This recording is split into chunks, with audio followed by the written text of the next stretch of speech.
Ku nsonga y'emivuyo egiyingidde mu music industry egy'okubanga giraga nti no ne poliisi eringa egiwagira, ensonga eyo tugenda givumirira mpaka ku muntu asembayo, kuba music industry eyo twaliramu abaana bangi nnyo abava balina abazadde baabwe, balina abaganda baabwe, balina n'amasomero gye basomera, abamu badduse ne mu masomero nga bali mu nsonga bw'ensi. Ngenda bakubiriza mbaga ekintu kimu kyokka, gavumenti eba eremereddwa okubafunira we muwumulira.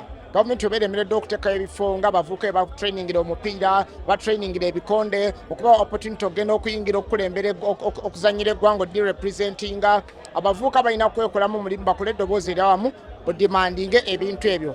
Otherwise embeera eri ey'okuteekawo embeera y'ekibuli, munaye bano abasajja ebanaatuuka amasasi bwe ganaavaayo, amasasi go tegaagala kuwulira ani awagidde ani atawagidde, gaagala kuwulira ani awaze ku TikTok ani atawaze ku TikTok, gakatuukira ddala ku nnyama bwe gati. Era teri muntu yali awangaddeko mu mbeera bw'etyo n'abeera ng'amalako bulungi ebintu bigwa bulungi. So music industry yandivudde ati na ddoboozi ddala nnyo nga litereeza butereeza, ddoboozi nga ligatta bugasi, ddoboozi nga lyongerako okuba nga likuza community, kubanga artist olina ebintu bibiri, olina okukola entertainment noba ne responsibility etereeza community gy'obeeramu, kuba community gy'obeeramu y'abantu be bakuwagira, esente ze basasula okuyingira ziba zaabwe be bakuwagira. So abantu banaatuuka ku mbeera eyo nga batandisa okutya ebivvulu, kijja kuba kitegeeza ne ba artist tebagenda kuddamu kukola bivvulu. So tetwagala kutiisa bawagizi bivvulu, twagala abawagizi babeere nga bafiiringa secure and safe bivvulu byabeeramu neyansanyu. Ekyabayimbi music industry okubeera ng'olaba abantu balwanalwana music gwe batalina,